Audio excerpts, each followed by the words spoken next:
Topik lainnya, Kepala Badan Siber dan Sandi Negara atau BSSN Hinsa Siburian menyebut sudah memutus akses Pusat Data Nasional atau PDN2 di Surabaya dengan peladan atau server lainnya.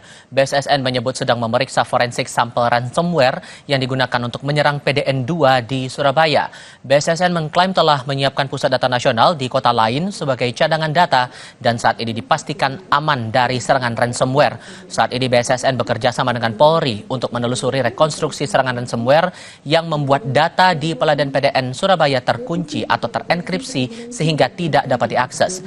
BSSN belum bisa menjamin data yang dienkripsi berpotensi dijual oleh penyerang. Misalkan data kita sudah di-download atau sudah disimpan oleh para pelaku, Pak? Itu kan sedang kita forensik kan lagi kerja juga terus. Ya. Tapi sementara dugaan ini kita karena sifatnya serangan ini kan menenkripsi sehingga data itu tersandra. Data itu ada di tempat tapi tersandra karena terkunci. Direktur Network and IT Solution PT Telkom Herlan Wijanarko mengklaim data yang terkena ransomware sudah tidak dapat diperbaiki. Namun, Telkom menyiapkan data cadangan di peladan lain agar sistem bisa kembali bekerja.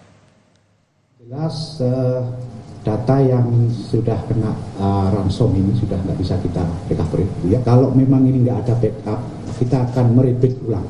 Ya.